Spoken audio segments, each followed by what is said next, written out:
할렐루야. 어,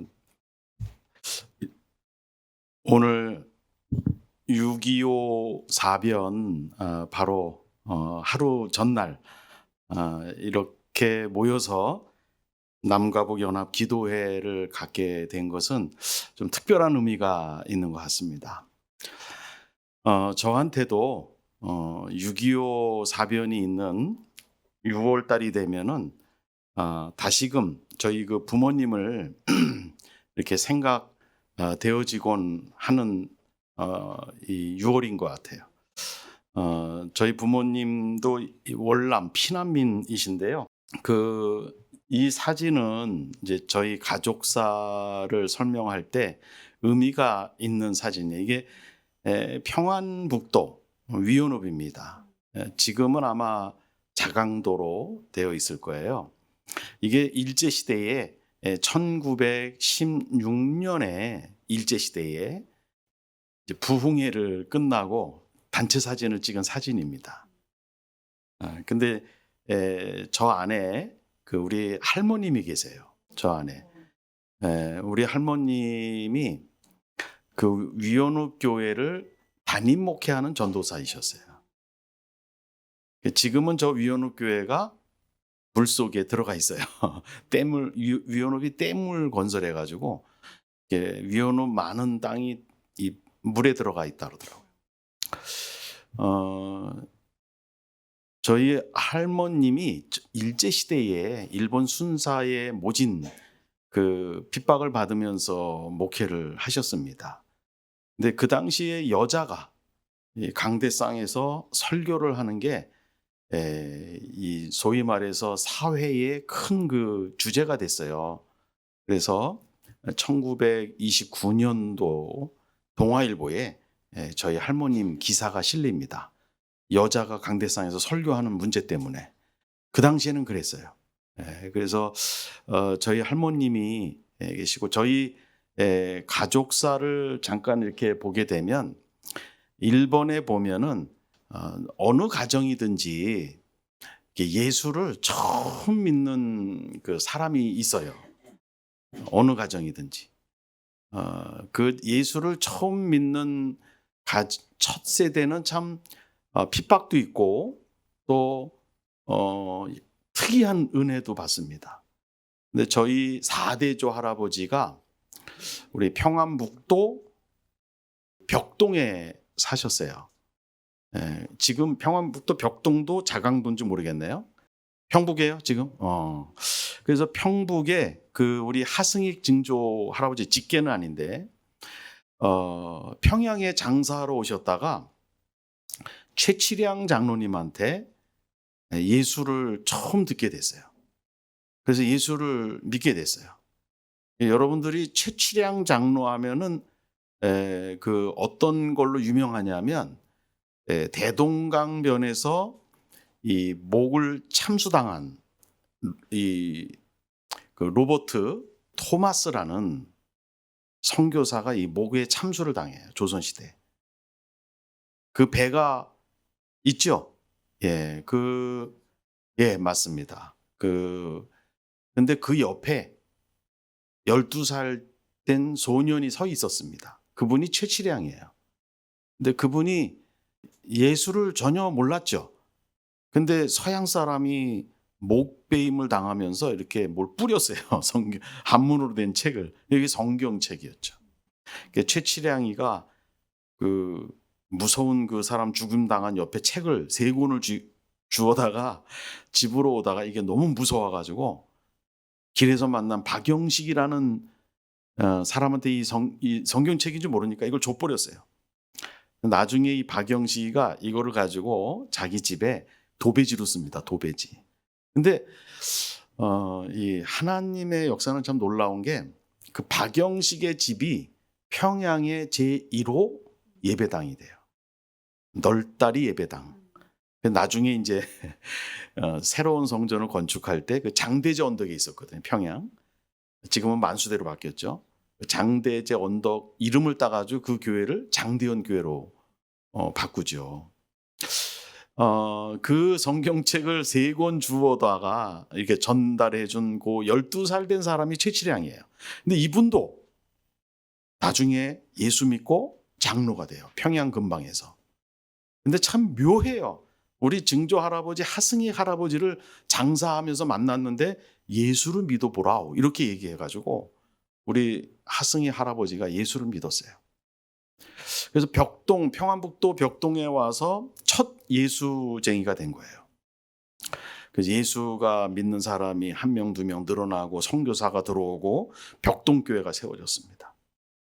그래서 그 벽동교회에 저희 직제 할아버지인 하등명 증조 할아버지가 이제 누가복음, 지금은 이런 성경책이 없이 누가복음, 쪽복음 이런 거 가지고 이제 이렇게 전도하는 매서인으로 봉사를 하셨어요. 이제 저희 할머님은 여러분이 본 대로 전도사님이셨고요. 이제 우리 아버님은 1919년 평안북도 위원읍에서 태어났는데 이 교회에 부흥 강사가 오셨대요. 부흥 강사 김익두 목사님이. 그래서 그때 유아 세례를 저희 아버님이 받습니다. 저희 어머님은 평안북도 강계분이에요. 지금은 자강도죠 거기도. 그래서 강계에서 우리 북한에서 오신 분들은 그 얘기를 못 들어보셨을 텐데 일제시대 조선시대에는 강계에 하면은 제일 유명한 게 강계 미인이 유명했어요. 잘 모르시죠? 예. 이 강계에 그 북한에서 뭐 구호가 있던데 그 전에는 조선시대의 일제시대는 강계 미인이 유명했습니다. 그래서 우리 어머님이 강계 분이세요. 예. 그래서 저를 보면 혹시 조금 그 우리 어머님이 강계 미인이세요. 근데 우리 어머님이 그 저한테 많은 얘기를 해주셨는데 외할아버지가 강계에 순사 몰래 산에서 나무 베다가 이제 강계에 교회를 지은 장로님이세요. 그래서 그때는 이렇게 목회자가 없었잖아요. 순회 목회자가 돌아오면은 그냥 사모해서 모셔다가 말씀 듣고 여름에 오면은 멍석 깔고 옥수수 구워가지고 대접하고 막 이런 어렸을 때 우리 어머니 본 내용들을 많이 얘기해 주셨어요. 우리 그 최씨 강계 최씨는 강계에 있는 우리 외할아버지가 최충환 장로님은 제가 이렇게 좀 문서를 옛날 문서를 이렇게 보다 보니까 그 강계의 그 예전에 만포가 작았어요. 압록강만 건너면 중국 집안이에요. 그 집안에 영국의 존 로스 선교사가 성경의 누가복음을 번역을 해가지고 그 집안에서 먼저 예수 사람이 생겨났어요. 김청송이가 전도해가지고. 근데 그 복음이 그 복음서가 압록강을 건너서 강계까지 온 거예요. 그래서 그 존 로스 선교사의 그 편지를 제가 이렇게 보면은 강계 지방에 최씨성을 가진 사람이 우리도 세례를 받고 싶으니 와서 세례를 달라고 심양 그 당시 봉천 우리 존 로스 선교사에게 편지 쓴 게 있어요. 근데 이름을 안 쓰고 성만 썼어. 최씨성. 저희는 이제 그게 우리 외가댁 아니었는가 이렇게 생각을 해봅니다. 근데 우리 부모님은 평양 그 선교 지구의 선교리 병원에서 근무를 하셨습니다. 그때 6.25 사변이 나고 이제 우리 신의주의 큰아버지가 살았는데 이 전쟁 중에는 평양은 너무 위험하다. 신의주로 와라. 데리러 왔어요. 근데 병원에서 사임을 허락을 안 해가지고 그때 당시 제일 큰 형님 7살 된 하정무 형님이 있었고요. 그 밑에 어린 2 누님이 있었어요. 그리고 우리 어머님은 넷째를 임신하고 있었습니다. 그래서 천상 신의주의 큰아버지가 올라갈 때 우리 큰 형님을 7살 된 형님을 데리고 먼저 올라가라 이렇게 해서 올려보내고 여러분 아시는 대로 메가도 장군이 이렇게 압록강까지 가고 평양에서 저희 아버님을 이제 사임을 허락을 했어요. 성교립병원에서.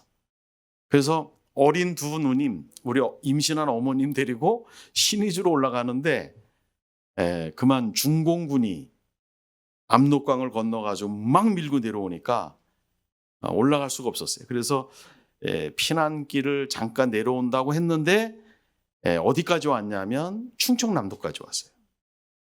근데 피난을 내려오면서 어린 우리 두 누님이 전쟁 피난길에 죽었어요.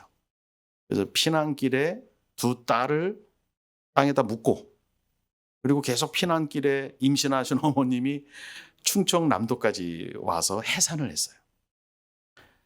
그래서 원래 정자 돌림인데 이 전쟁 중에 생명을 얻었으니 북에 올라가도 이 땅을 기념하자. 그래서 충청남도를 줄여서 충남이라고 우리 형님의 이름을 충남이라고 그랬어요. 하충남.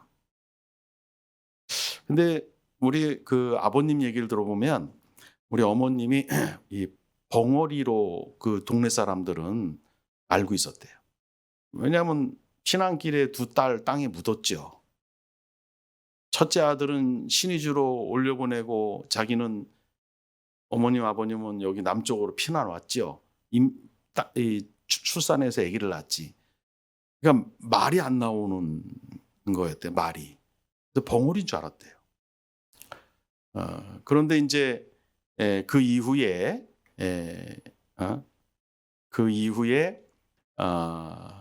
이제 우리 아버님 어머님은 38선이 그어지고 다시는 북한 땅을 못 가셨어요. 그래서 우리 포천 가산보건소에 소장을 하시면서 우리 아버님 어머님이 저를 참 감사하게도 9번째로 저를 낳으셨어요. 9번째로. 그때는 많이 낳았다고요. 그러니까 가끔 생각해요. 8명까지 낳으시고 안 낳으셨으면 어떡할 뻔했나 이런 생각도 좀 하긴 합니다. 제가 어렸을 때부터 부모님이 예수를 믿는 분이었기 때문에 늘 가정 예배 드리면서 늘 자녀를 위해서 축복 기도해 주셨어요. 그런데 명절 때만 되면 음식을 좀 좋은 음식 차려놓고 이렇게 자녀들 기도해 주시다가 두고 온 생사를 모르는 북한의 아들을 놓고, 하정무 아들을 놓고, 큰 형님이죠. 늘 우셨어요. 늘 울먹이셨어. 그 평안도 특유의 사투리로 기도하면서. 근데 제가 나이가 들면서 왜 피난길에 묻은 두 누님 얘기는 안 하시지? 명절 때 늘 그 두고 온 아들 생각하고 울었어요. 근데 가만히 보니까 자식을 땅에 묻으면 가슴에 묻는다 그러잖아요. 근데 그거 슬픔보다 더 어려운 게 생사를 모르고 어디 있는지 모르는 자녀를 둔 마음인 것 같아요. 제가 나이가 들면서 알았어요. 그만큼 모진 아픔을 겪고 지내신 것이죠. 그래서 이 늘 명절 때 차가 고향 내려가는 차 막히는 뉴스 보면 늘 부럽고 음식 차려놓고 울먹이는 아버님, 이게 제가 성장하면서 떠오르는 이 부모님 모습인 것 같아요. 근데 이제 지금 이 6.25 사변의 이 고통이 우리 가족에 그대로 있고, 또 탈북민들에게 이 분단의 고통이 지금 똑같이 재현되는 것 같아요. 어떤 우리 탈북민 목사님은 생사를 모르던 20년 만에 딸을 찾아서 데리고 오기도 하고, 그 마음이 어떻겠어요, 그게. 그러니까 참 지금도 이 땅에 이 분단의 고통이 지금도 계속되어지고 있다, 이렇게 생각합니다.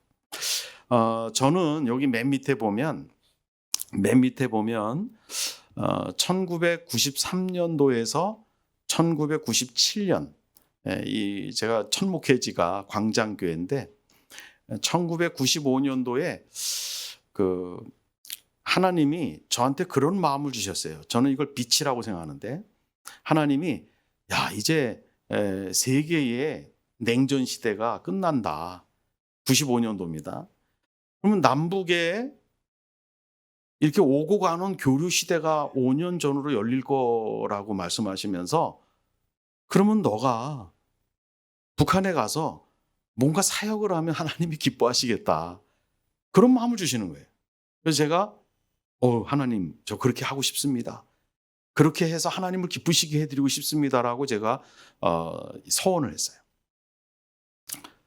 저는 북에서 왔기 때문에 북한 선교하는 사람이 아니에요. 월남민의 자녀이기 때문에 북한 선교하는 게 아니에요. 하나님이 95년도에 저한테 북한 선교의 소명으로 저를 불러주셨어요. 그리고 저는 그렇게 하겠다 그랬어요. 그 뒤로 우리 가족에 대한 역사가 너무너무 의미가 있게 생각이 되는 거예요. 소명을 받아서 북한 선교를 하는 겁니다. 근데 정말 하나님을 경험하신 분들은 하나님이 신묘막측하다 이런 걸 아실 거예요. 정말 딱 5년 만에 맨 밑에 중간에 보면 2000년에 제가 서울 영락교회 목사로 한경직 목사님이 목회했던 신의주에 3년을 압록강 대교를 지나다니면서 평안북도 소아병원을 현대화시키는 일을 하게 됩니다. 그래서 그 신의주를 3년 동안 드나들었어요. 물론 북측에 초청장 받고 통일부 허락받고 서울 영락교회 당회에서 결의해주는 예산을 가지고 집행을 했어요.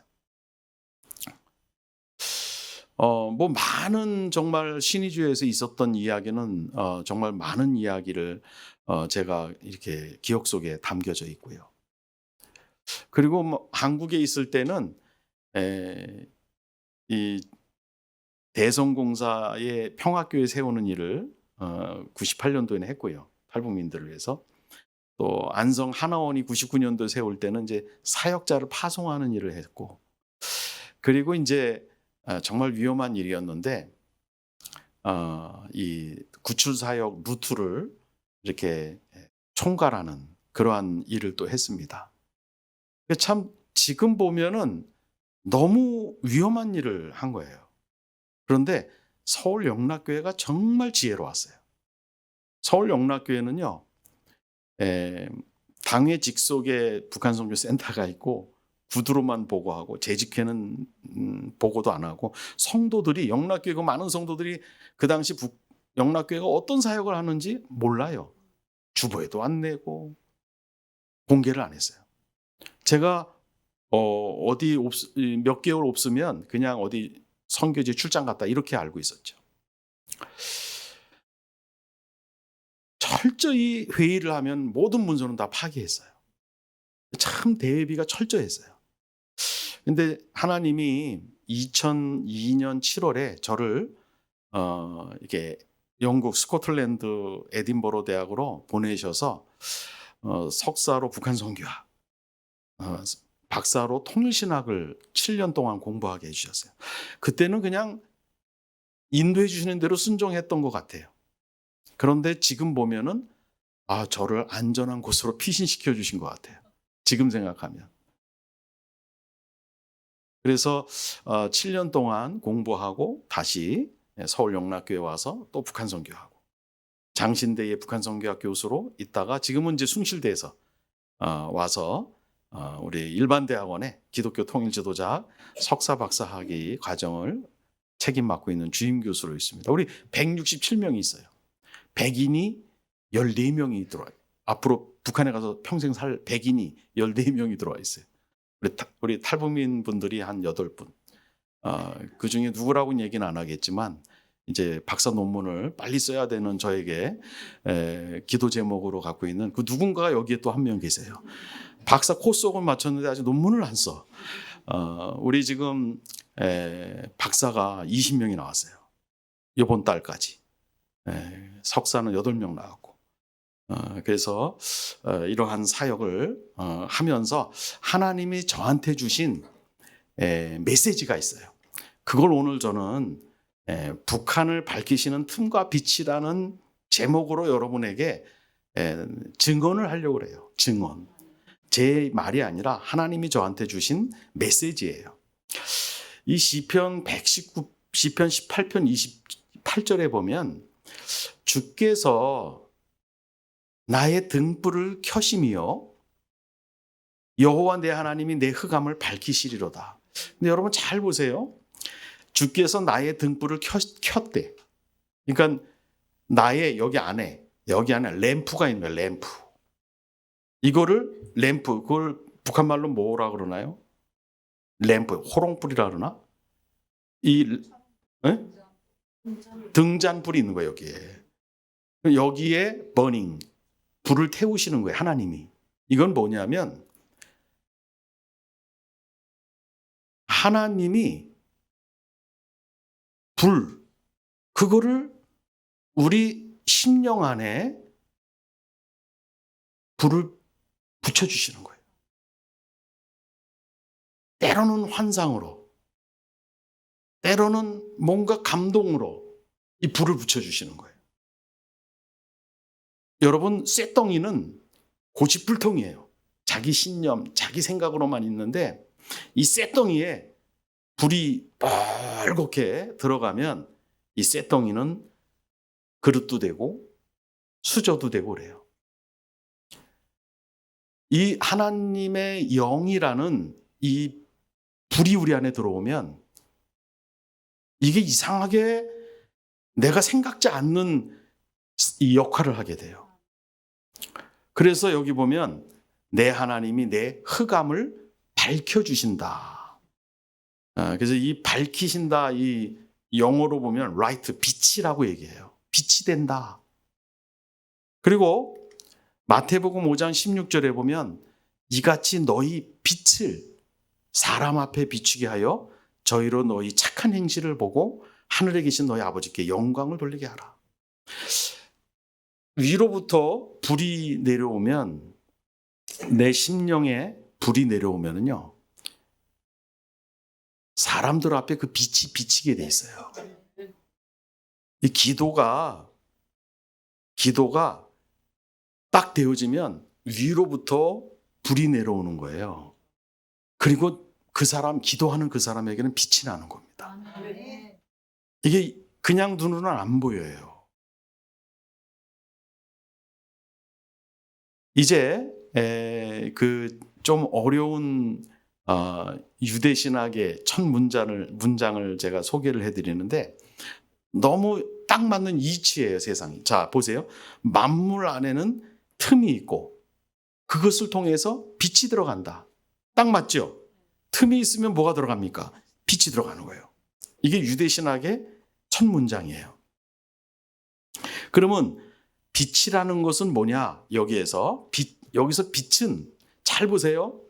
시간과 공간 안에 있는 이런 전기불이 아니에요. 낮에 뜨는 태양빛이 아니에요. 이 빛은 시간과 공간 바깥에 있는 영원한 곳에서 있는 빛이에요. 그래서 이거를 서양의 유명한 화가 미켈란젤로가 그림을 그렸어요. 이 천지창조라는 그림을. 이렇게 누워있는 사람은 아담이에요. 인간, 우리예요. 그런데 위에서 흰 옷으로 인간을 향해서 손을 뻗고 있는 게 영원한 곳에 있는 성부 하나님이에요. 시간과 공간 안으로 손을 뻗치고 있는 거예요. 그 옆에 신약에 보면은 여러분이 이거는 하나님이 믿게 해주셔야 믿는데 부활하신 예수 그리스도예요. 죽은 자가 살아나셨어요. 그리고 그 부활하신 예수님은 육체의 부활을 알리기 위해서 여기 못자국까지 보여주셨어요. 근데 시간과 공간에 지장받지 않아요. 문이 잠겨 있는데도 제자들이 벌벌 떨고 왔는데 어디로 들어왔는지 모르겠지만 들어오셔요. 시간과 공간에 구애받지 않아요. 그래서 평화를 그 제자들에게 신방으로 평화를 주고 가세요. 이 빛이 바로 지금 우리가 말하는 빛이에요. 우리 탈북민들은요, 사실은 이 빛을 먼저 봐요. 제가 범민족 통일대 축제 오셨을 때 제가 사회를 봤었어요. 근데 탈북민이 의사 전문의가 된 분이 있어요.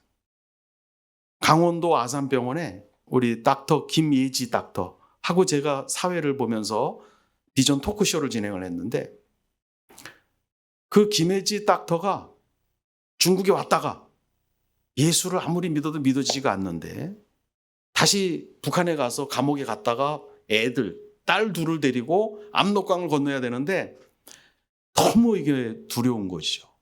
근데 하나님이 강력한 환상을 보여주세요. 범민족이 왔던 분은 들었을 거예요.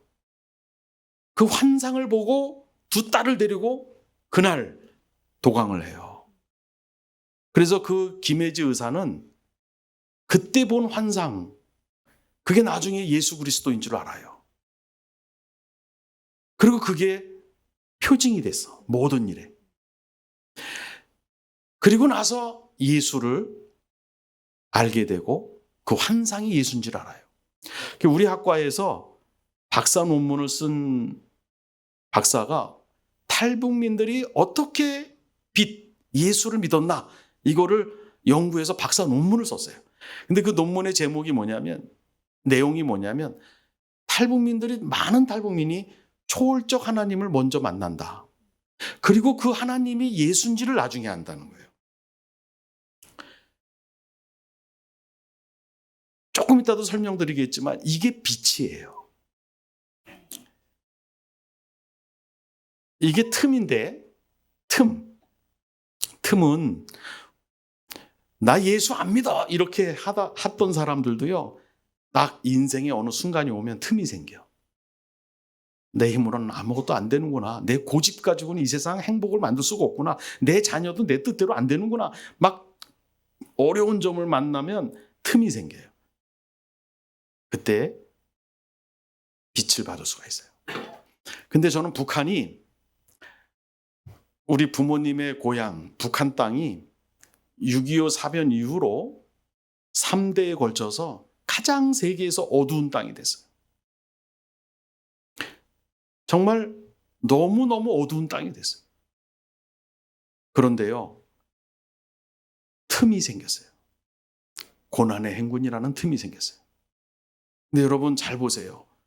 이 첫 번째 그림을 보면은, 여러분 성경을 보면은요, 출애굽기 3장을 보면 이스라엘 백성들이 막 늘어나니까 바로의 왕이 두려워하는 두려움을 갖게 돼요. 그래서 명령을 내려요. 이 히브리인들의 아들이 태어나면 나인강에 다 던져라. 딸 태어나면 살려라. 저 나인강이 남자 히브리인들이 태어나면 죽는 강이에요. 그런데 어느 날 갈대아 상자에 한 아기가 떠내려가는데 이 아이가 어디로 가냐면 바로왕 궁전 안까지 들어가요. 그 모세라는 아이예요. 이게 틈이에요, 틈. 하나님이 구원을 이루는 틈이에요. 그래서 나중엔 이 모세가 바로의 궁전에서 자라고 나중에는 그 이스라엘을 다 구원시키는 지도자가 되는 거예요. 어린아이가 태어나자마자 죽는 비극의 강에 모세가 나왔어요.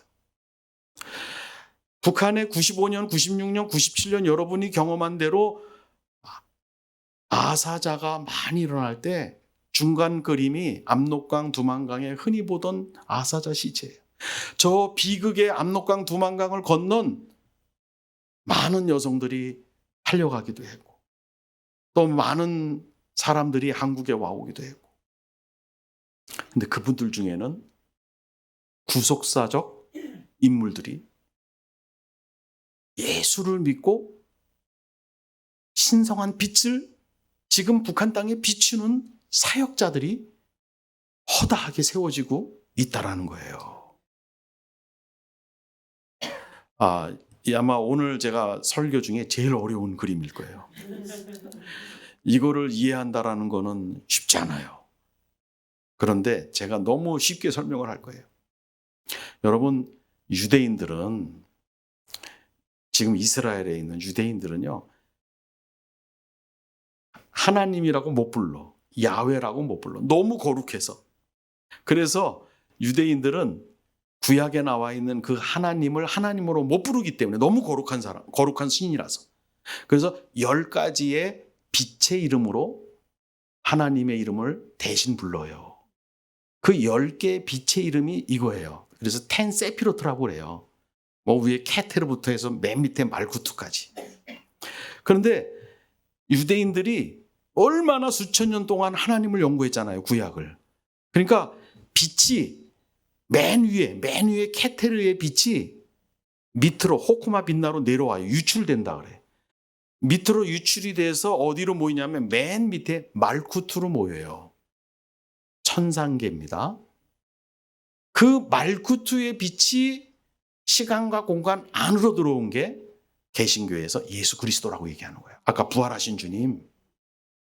근데요, 제가 그 그림을 왜 갖고 왔냐면 이걸 설명하려고 그래요. 1번이 구출사역, 2번이 탈북민사역, 3번 저는 이제 북한 여성들이 중국에서 낳은 자녀를 오네시모라고 불러요. 오네시모, 북한 내지에 가서 사는 그리스도인들 내지사역, 재중동포사역, 기도사역, 접경지역 지원, 교육, 그리고 10번 북한교회 세우기. 하나님이 저한테 주신 메시지는 뭐냐면 1번의 빛이 구출사역이라는 거예요. 그리고 이 9번까지의 모든 영역에서 이루어지는 사역이 다 10번으로 모아진다는 거예요. 이런 질문하는 사람 봤어요. 근데 그 질문 틀린 질문이에요. 언제 북한 땅에 교회를 세웁니까? 이 질문 틀린 질문입니다. 하나님은 지금 북한에 교회를 세우시고 계신 거예요.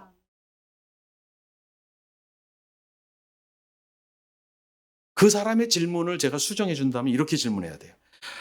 언제 북한 땅에 교회 당을 세웁니까? 교회당, 건물. 그 질문을 하고 싶었을 거예요. 교회는 건물이 아니에요. 마태복음 18장 20절에 보면 두세 사람이 내 이름으로 모인 곳에는 나도 그들 중에 있느니라. 이게 우리 개신교의 교회론이에요. 하나님은요, 어두운 북한 땅에 있는 동포들을 그 고난의 행군 기간에 특히 압록강 두만강을 건너서 예수를 믿고 또 북한 땅을 위해서 사역을 하게 하는 이러한 모든 사람들을 세워나가는 게 다 어디로 모인다고요? 10번. 북한교회 세우기.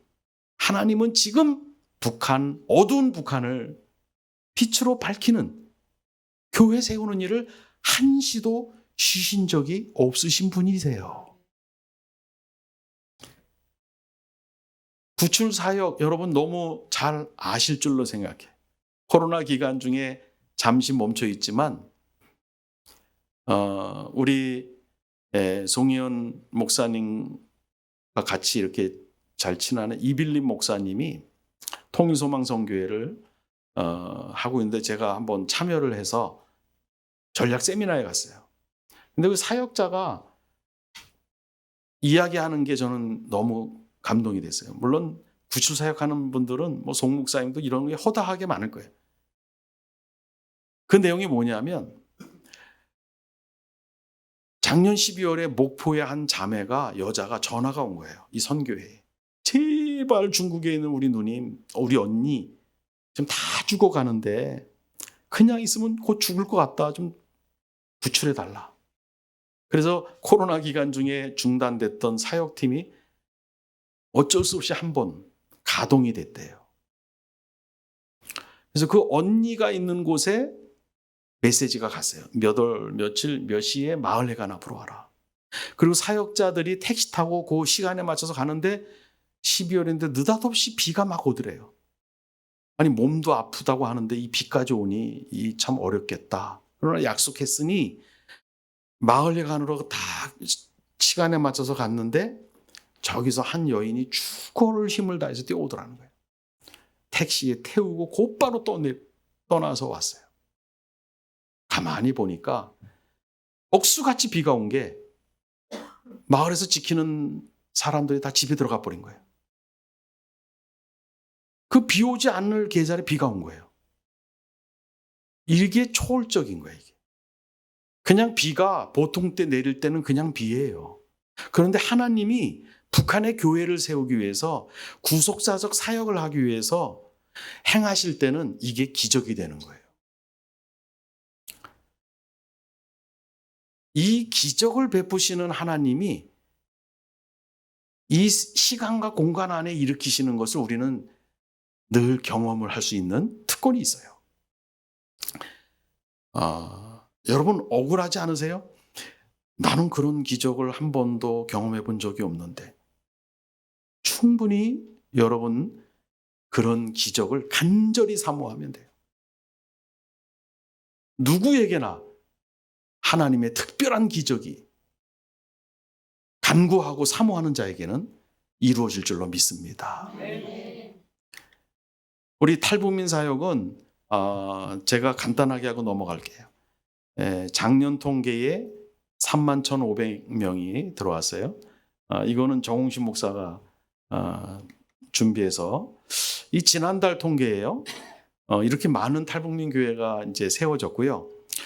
한 82개 교회가 세워졌는데 북한 출신 우리 송희연 목사님처럼 북한 출신 목회자 교회가 한 50개. 그런데 14개가 문을 닫았어요. 그래서 68개 교회가 현재 있습니다. 68개. 할렐루야. 정말 놀라운 일이에요. 예배당 소재지가 주로 수도권에 있어요. 탈북민 교회들이. 그리고 60명 이하 모이는 교회가 14%. 이상이 14%. 그러니까 아주 그 20명, 40명 안 되는 작은 교회들이 대부분이라는 것이에요. 상가가 한 85%. 우리 그 하나로 드림 교회는 특별한 은총인 것 같아요. 이게 이 교회 안에 또 이렇게 교회 담임 목회자 사례비가 100만 원 이하 받는 분이 75%. 이거 우리 한국 교회가 같이 가야 돼요. 저는 우리 탈북민 중에 다시 북한에 간 사람이 국회 기록에 보면 276명이 있어요.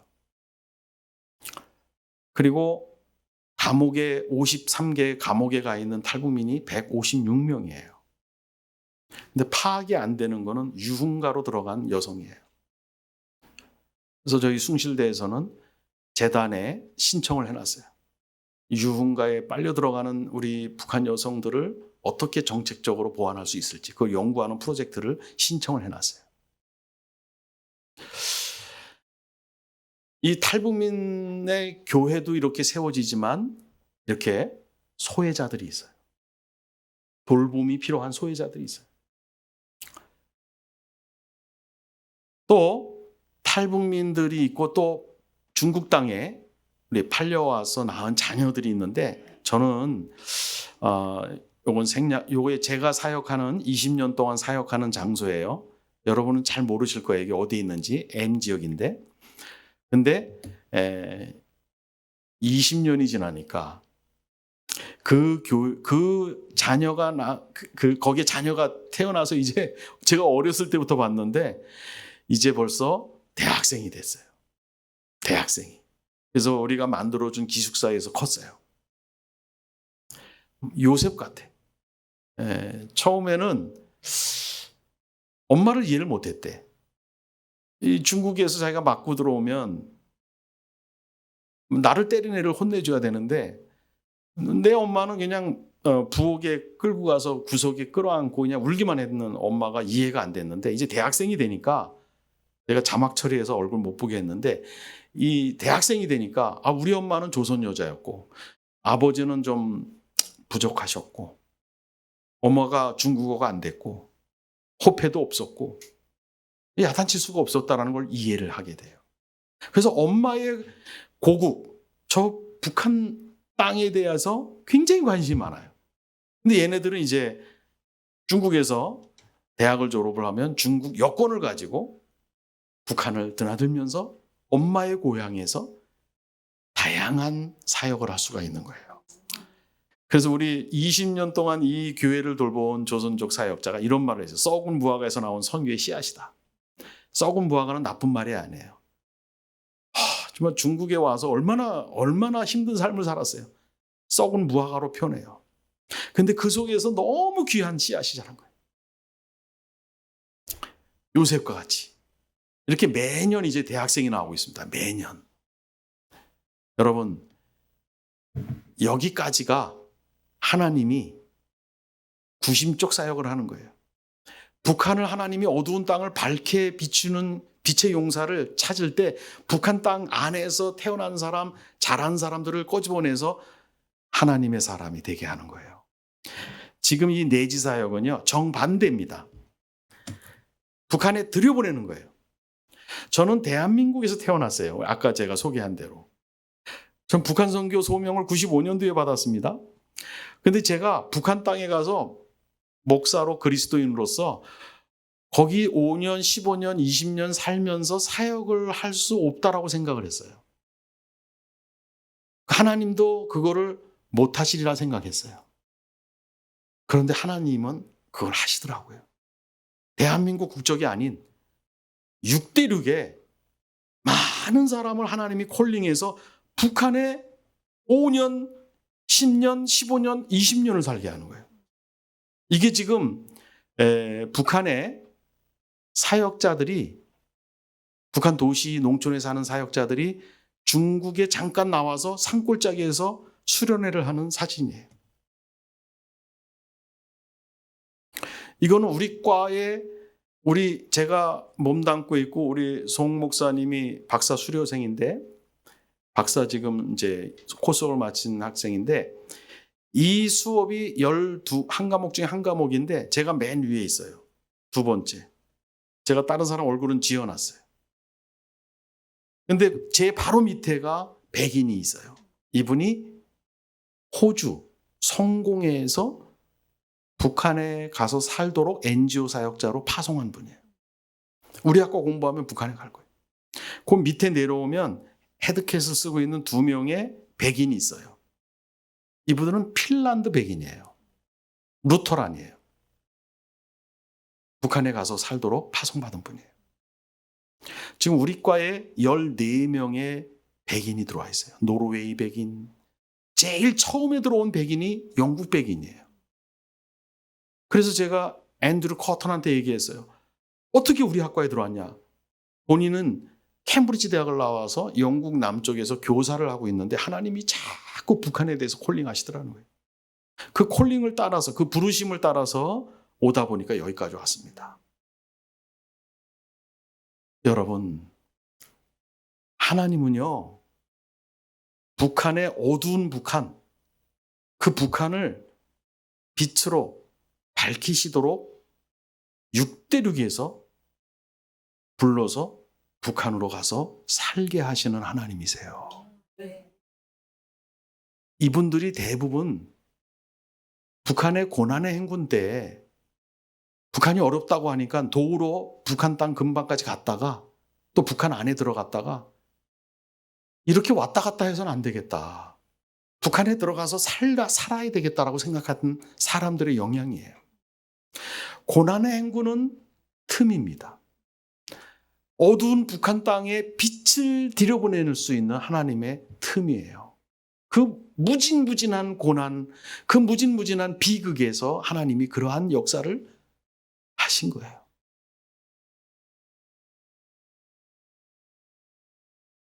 제중동포 사역입니다. 이것도 원심적 사역이에요. 여러분, 지금 전 세계에서 조선족이 제일 많이 사는 도시가 어딘지 아세요? 네? 연변? 연길? 옛날 말입니다, 오늘. 지금 제가 98년도에 퉁하시에 신학교를 세워서 조선족 한족을 양성할 때는 동북 삼성에 조선족이 200만 명이 있었어요. 근데 지금 서울과 이 수도권에 70만 명이 살고 있습니다. 200만 명 중에 70만 명이 수도권에 살고 있어요. 그것도 20대, 30대, 40대가 대부분이에요. 왜 그러죠? 돈 벌려고 온 거예요. 그러면 이들이 북한에 할아버지 반열에 올라가면 친척들이 북한에 있는데 북한에서 돈 벌 기회가 있으면 이들이 여기 살까요? 북한으로 갈까요? 북한으로 갈 거예요. 근데 하나님이 중국 도문이라고 있어요. 도문. 온성군 바로 앞에. 그 도문에 도문교회가 있어요. 십자가가 온성군 산에서도 보이죠. 그 도문교회를 짓고 건축하고 20년 넘게 목회하던 박성진 목사님이 계세요. 그런데 이분이 지난 학기 우리 과의 박사로 들어왔어요. 이런 스토리예요. 하나님이 이렇게 얘기한 것 같아요. 박성진 목사한테. 조선족 청년들이 다 어디 갔노? 한국에 갔습니다. 그들이 이제 중국으로 올 것이가 안 옵니다. 그러면 그들은 어디 가노? 나중에 북한에 돈벌이 하면 글로 다 갈 것 같습니다. 그러면 네가 가서 그들을 북한 선교사로 양성해라. 그거에 부르심을 받아가지고 도문교회를 100년 넘은 도문교회를 사모하고 부목사한테 맡겨놓고 지지난 학기에 우리 학과에 박사로 들어와서 6월 11일 토요일 몇 주 안 됐어요. 시흥 배도세 선한 플러스 문화원을 개원했고 선한 능력의 교회를 설립을 했어요.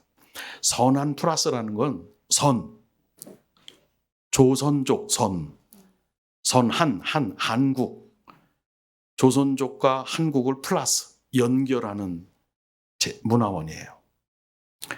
여러분 이게 이제 그걸 준비하는 조선족들이 모이기 시작을 했는데 이분들 중에는 이제 북한에 올라갈 사람이 생기는 거예요. 여러분 하나님은요 북한에 중국에 있던 북한 사람들 조선족을 한국으로 전체 한국에 80만 명이 와 있고 서울 수도권에 70만 명이 오게 했어요. 그리고 그들이 복음화율은 1%도 안 돼요. 그들을 하나님이 준비시켜서 북한으로 들여보내도록 이러한 사역자를 하나님이 세우신 거예요. 북한 땅으로 보내는 거예요. 외국인도 보내고 조선족도 보내는 거예요. 이제 그 기도 사역은 요거 하나 하고 정리를 하겠습니다. 이 기도 사역은요 1번부터 9번까지 다 연결돼 있어요. 그런데 이게 왜 그러냐면 제가 경험한 나라 중에 북한이 영적으로 가장 강력합니다. 어둠의 영이. 저는 94년도부터 중국 땅을 가기 시작했어요. 압록강, 두만강을 보면서 북한을 기도하기 위해서. 소명받기 1년 전이었어요. 그때는 중국에 가면 이 예배 드리는 것도 호텔에서 감시원을 세워놓고 예배를 드렸어요. 그 중국에 가면 영적으로 어두웠어요. 거의 매년 가다시피 했습니다. 그런데 2000년도에 신의주를 드나드니까 신의주에서 사역을 하고 압록강 철교를 건너서 중국 단동의 중년 호텔의 라비에 들어서면 중국이 그렇게 편해요. 그러니까 북한의 영적으로 짓누르는 게 얼마나 강한지 몰라요. 우리 백인 NGO 워커가 북한에 5년 살다가 정말 훌륭한 사역자예요. 갑자기 동성연애자가 돼서 본국으로 철수당하는 거예요. 성장 과정에서 조그만 빈틈이 있어도요, 북한에서는 터져버립니다. 그래서 북한 선교를 해서 시험 받는 교회가 한국 교회에 적지 않아요. 그래서 북한을 선교할 때는 성령의 불이 강력하게 있는 그러한 공동체가 북한 선교를 해야 됩니다. 자칫 잘못 북한을 건드리면 역공으로 분열을 당해요. 그래서 북한을 선교하는 공동체는 성령의 불이 뜨겁게 임하는 공동체여야 이걸 감당할 줄로 믿습니다. 접경지역 사역, 또 우리 이걸 좀 생략하고요. 또 지원 사역, 그리고 교육 사역. 이 모든 게 뭡니까? 북한 교회 세우기 사역으로 모아지고 있습니다. 여기 영락교회 다니신 분들이 몇 분 보이는데 서울 영락교회 원로 목사님이 이철신 목사님이세요. 근데 이철신 목사님이 은퇴하고 북한 가까이의 민통선에 들어가서 목금토 일주일에 3일을 가서 기도하고 오세요. 근데 이 코로나 기간 중에 기도를 할 때 하나님이 북한의 교회 세우는 거를 자꾸 메시지를 주시대요. 그래서 북한에 2,000명당 교회 하나를 세워라. 12,500개 교회를 세워야 된다. 이거를 숭실대학교에 오셔서 발표를 하셨어요. 그리고 이제 앞으로 12,500개 교회를 어디에 세워야 될지 우리 숭실대 교수들이 입지를 지금 연구하고 있어요. 자, 여러분, 말씀을 정리하려고 합니다. 오늘 성경 본문이 시편 18편 28절이에요. 오 주여 내 등불을 켜심이요 내 하나님이 흑암을 밝히시리로다. 이 사진을 보면 아일랜드 땅이 영국 옆에 섬, 아일랜드 조그만 땅, 바이든의 고향. 그 아일랜드가 어둡고 미신을 섬기는 땅이었어요. 그런데 복음을 받아들이고 밝은 기독교 국가가 됐어요. 그래서 이 더블린에 있는 대학교에 가면 이 건물이 있는데, 더 북 오브 켈스라는 건물이 있는데 사복음서를 필사한 성경이 보관돼 있어요. 거기에 들어가면 Turning Darkness into Light, 시편 18편 28절이 있는 거예요. 하나님의 진리, 하나님의 빛이 우리 아일랜드에 들어와서 아일랜드가 밝아졌다. 예수 믿는 국가가 됐다. 미신과 우상을 섬기던 국가였는데 이렇게 아일랜드가 예수를 믿게 됐고 밝아졌고, 그 아일랜드가 영국을 전도했어요. 영국과 아일랜드가 바로 미국과 카나다와 호주를 기독교를 전파한 거예요. 저는 여러분의 마음도 성령의 불이 여러분에게 들어가면 여러분의 마음이, 어두운 마음이 밝은 마음으로 바뀌게 될 줄로 믿습니다. 저 북한의 틈을 통해서 하나님이 많은 빛의 용사를 만드셨어요. 준비하셨어요. 그래서 지금 수많은 이 6월 25일 날 하나로 드림 교회처럼 얼마나 많은 교회들이 지금 북한을 놓고 이 금요철야에 기도를 할 그 숫자를 헤아릴 수가 없어요. 북한을 하나님이, 어두운 북한을 밝히시는 일을 하나님이 지금 행하고 계시는 줄로 믿습니다. 하나님은 이 일을 한 번도 쉬신 적이 없으세요. 이제 여러분들께서 어두운 북한을 밝히는 통일 사역자가 되도록 오늘 이 밤에 이 자리에, 이 기도 모임에, 남북연합 기도 모임에 하나님의 인도하심이 있어서 이곳에 오신 줄로 믿으시기 바랍니다. 이제 여러분들이 뜨겁게 기도할 때 그 기도는 위로부터 불이 내려오고 빛이 내려오는 거예요. 그러면 저 북녘 땅에 어두운 북녘 땅이 밝은 북녘 땅으로 바뀌시는 하나님의 놀라운 일에 여러분들이 지금 참여하고 있게 되는 것입니다. 그냥 오신 걸로 생각하지 마세요.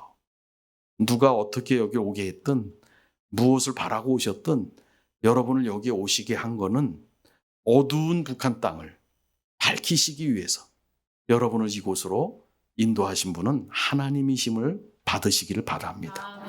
그럴 때 여러분의 마음도 어두움이 빛으로 밝아질 줄로 믿습니다. 기도하겠습니다. 하나님, 6.25 사변의 아픔이 지금도 지속되고 있는 이 가운데 하나님의 빛의 용사를, 그 고통과 고난 속에서 빛의 용사를 세워주셨음을 증언했습니다. 하나님 아버지, 이제 어두운 북한 땅을 밝히시는 하나님께서, 한 번도 쉬시지 않으시는 하나님이 오늘 남북연합 기도회로 모이게 해주신 것도 하나님이신 줄로 믿습니다. 우리에게 있는 빛을 밝혀서 하늘에 계신 아버지께 영광을 돌릴 수 있는 이 뜻깊은 기도회가 되게 하여 주시옵소서. 하나님, 여기에 마음의 문을 열고 성령의 불을 받고 천상의 빛을 받을 때 내 마음도 밝아지고 우리 가정도 밝아지고 그리고 내가 여기서 기도할 때 제부 가족에게도 기적이 일어날 수 있는 놀라운 축복이 될 줄로 믿습니다. 하나님 아버지, 이 밤에 성령의 불로 우리의 어두운 심령을 밝혀주시고 어두운 북한 땅을 밝혀주시옵소서. 예수 그리스도 이름으로 기도 올리옵나이다. 아멘.